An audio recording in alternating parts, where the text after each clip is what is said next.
Les lavoirs étaient le rendez-vous des femmes. On y faisait la petite lessive du linge de ménage, régulièrement, mais pas tous les jours comme maintenant. La bugée, à proprement dite, se faisait 1 à 2 fois l'an, à la sortie de l'hiver et après les travaux d'été. On évitait les périodes néfastes, la semaine sainte, et l'été car on n'avait pas assez de temps pour les moissons. L'hiver car l'eau des lavoirs était glacée. Par contre, le moment de la pleine lune était choisi pour son pouvoir blanchissant sur le linge mis à sécher. C'est à ce moment que l'on faisait bouillir le blanc.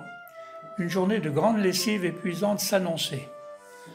On avait déjà tiré l'eau nécessaire au puits. La poêlonne en fonte était posée sur le foyer de la cheminée afin d'y faire bouillir l'eau. La ponne ou bujour était déjà déposée à côté du foyer. Dans cette ponne, on y avait déjà disposé sous une tuile un sac rempli de cendres. Ensuite, on y installait des gros tissus pour terminer par les plus fins. Certaines femmes y rajoutaient des copeaux de savon. L'eau chaude de la poêloune était versée à l'aide de la petite cassotte, récipient cylindrique au long manche, dans la ponne sur le linge.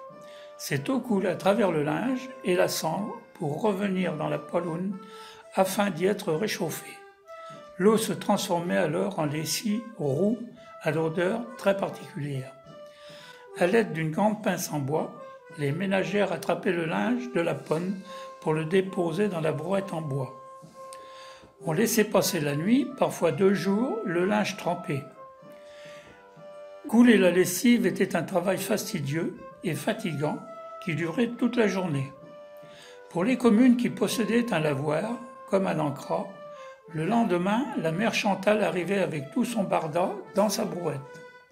Comme la bugée était une corvée et que la bonne femme était point trop commode, une fois de plus, elle se retrouvait toute seule. Ah, quel caractère!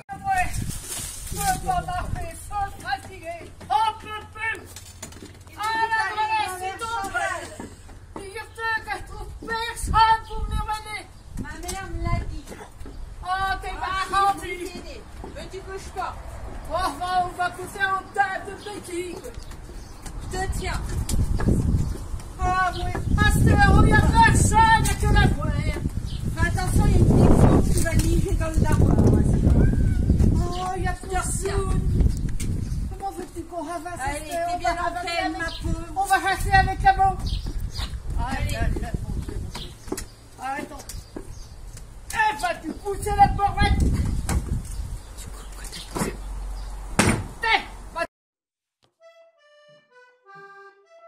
Elle avait donc son garde-geneuil ou repose-geneuil ou carrosse ou char, espèce de boîte en bois qui servait à s'agenouiller, adossée à la planche à laver.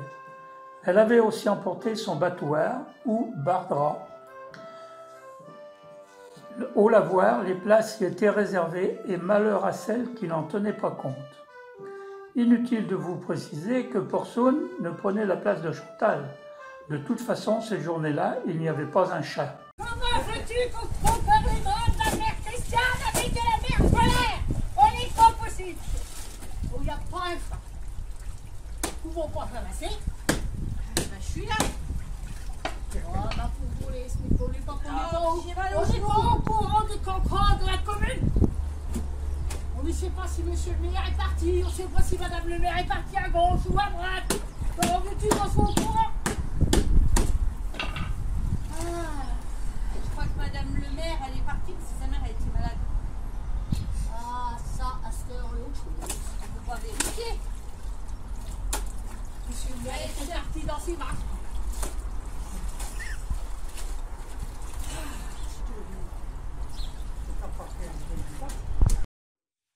Ce gros travail de savonnage, de rinçage et d'essorage se faisait dans la bonne humeur. Avec force de bavardage, on se donnait des nouvelles du village et des alentours, et parfois, souvent même, des médisances. Ce linge pouvait être séché à plat dans les prés, soit sur des cordes tendues entre des bâtiments, ou même parfois passé dans les pierres trouées du mur au moment de la construction.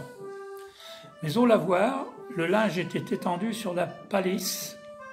c'est-à-dire la haie, on y installait même des supports de pierre ou de bois pour égoutter le linge propre, parfois même une cheminée. La lessive terminée, le linge mouillé ou sec était remonté du lavoir sur la brouette. Ah, ma boule, on est pas gentil de venir m'aider. Quand c'est mon fatigué. Oh, je te remets, c'est bonne.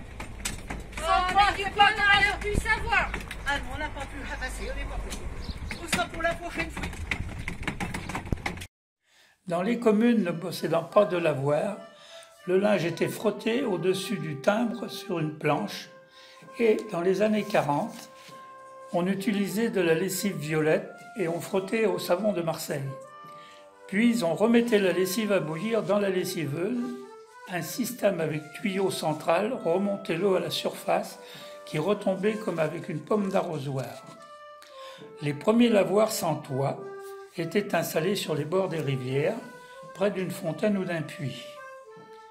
Le lavoir peut être communal ou privé, comme à Saint-Jean-d'Angély sur le canal Sainte-Eutrope.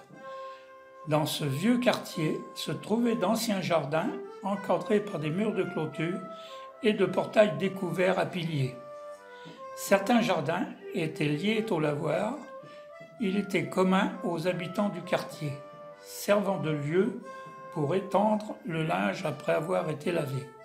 Ces lavoirs étaient encore en activité il y a 60 ans, maintenant ils sont détruits. Certains sont perfectionnés avec une planche qui peut monter ou descendre suivant le niveau de l'eau. Ils peuvent être couverts comme à Bury ou à la Chapelle des Pots ou semi-couverts comme à Nières-la-Giraud ou à l'air libre près de la fontaine ou d'un puits comme à Nancras.